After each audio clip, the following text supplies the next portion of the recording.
नमस्कार, आप देख रहे हैं केबीसी न्यूज। देखिए, राज्यसभा सांसद का चुनाव होने वाला है और बिहार से एनडीए के और महागठबंधन के कितने लोग राज्यसभा जाने वाले हैं, कौन कौन जाने वाले हैं, इस पर अभी संशय चल रहा है। लेकिन देखा गया है कि अभी उपेंद्र कुशवाहा का कार्यकाल खत्म हो रहा है, एनडीए के वो घटक दल में हैं और अब एनडीए से 5 कौन होंगे राज्यसभा सांसद में, ये देखने वाली बात होगी। बहरहाल अभी जब विधानसभा पहुंचे और विधानसभा में जब नेता पहुंचने लगे तो जो उपेंद्र कुशवाहा के विधायक हैं माधव आनंद, उन्होंने क्या कुछ कहा है और लोजपा आर के राजू तिवारी ने क्या कुछ कहा है अपने एनडीए की एकजुटता पर, जरा सुनिए। राज्यसभा चुनाव को लेकर नॉमिनेशन की तारीख सामने आ गई है, कैसे देखते हैं? क्या उपेंद्र कुशवाहा जी का दोबारा से रिन्यूअल होगा? उपेंद्र कुशवाहा जी रिटेन करेंगे सर? देखिए, दो दिन पहले ही नोटिफिकेशन आया है और आंकड़ा जो है हम लोग के एनडीए के फेवर में है। मैं व्यक्तिगत रूप से मेरा मानना है कि 5 के 5 राज्यसभा सीट एनडीए के खाते में जाएगा। अब एनडीए के तरफ से कौन 5 लोग राज्यसभा में जाएंगे, एनडीए का शीर्ष नेतृत्व तय करते हैं और मुझे पूरा उम्मीद है कि हमारे पार्टी के सुप्रीमो का भी कार्यकाल समाप्त हो रहा है, तो मुझे हम लोग को उम्मीद है कि वह भी जाएंगे। लेकिन अब वो बाकी मोहर लगाना काम एनडीए के शीर्ष नेतृत्व का काम है और मुझे लगता है जल्दी ही शीर्ष नेतृत्व बैठेंगे, उसमें तय हो जाएगा कि एनडीए की तरफ से वो 5 जो है सो चेहरा कौन कौन सा होगा। सवाल ये भी है ना कि महागठबंधन तो करिए कि 45 मेरे फेवर में है, तो हम भी 5 महागठबंधन, हम क्या पहले ही कहे कि आंकड़ा हम लोग के फेवर में है। जो महागठबंधन के विधायक हैं वो अपने लिए पहले सोचे ना, कहीं ऐसा ना हो कि इधर आ जाए, तो वो अपना सोचे। जो है हमने पहले ही कहा आंकड़ा हम लोगों के फेवर में है और 5 के 5 राज्यसभा सीट एनडीए के खाते में जा रहा है। विभाग का बजट है, महागठबंधन कर रहा है कि law and order is collapse. आज तो गृह विभाग पे चर्चा ही होनी है, आए सदन में चर्चा करें, हम लोग भी आंकड़ों के माध्यम से उनको बताएंगे कि 2005 से पहले की क्या स्थिति थी, किस तरह के क्राइम हुआ करते थे और जब 2005 में आदरणीय नीतीश कुमार जी के नेतृत्व में पहली बार एनडीए की सरकार बनी, उसके बाद कितने परिवर्तन आए हैं। तमाम विषयों पे चर्चा के लिए तो आज गृह विभाग का है, तो हम लोग चर्चा करेंगे। लेकिन मैं आपको पहले ही बता देता हूं, वो लोग चर्चा में सम्मिलित ही नहीं होंगे। जब गृह मंत्री जी बोलना स्टार्ट करेंगे तब वो लोग वॉकआउट कर जाएंगे, तो यही तो उनकी है चाल रहती है।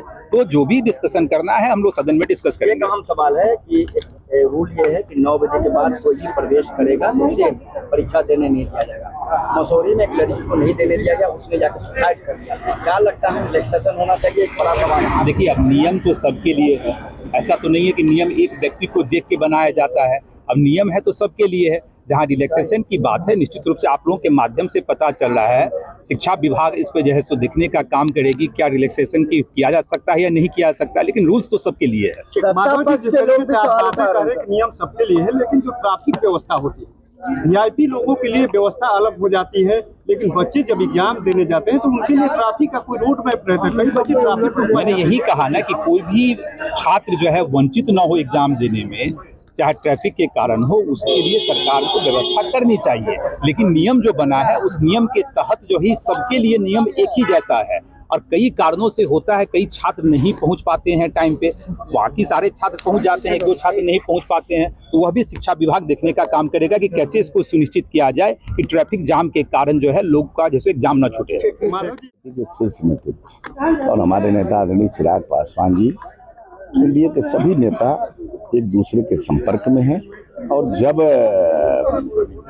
सब लोग बैठ करके निर्णय लेंगे तो वही हम लोग का निर्णय होगा। जो हमारे नेता आदरणीय चिराग पासवान का दिशा निर्देश होगा उसी पे पार्टी के एक विधायक काम करेंगे। हम भी उम्मीदवार उतारेंगे भाई, सबको उम्मीदवार उतारने की आजादी है।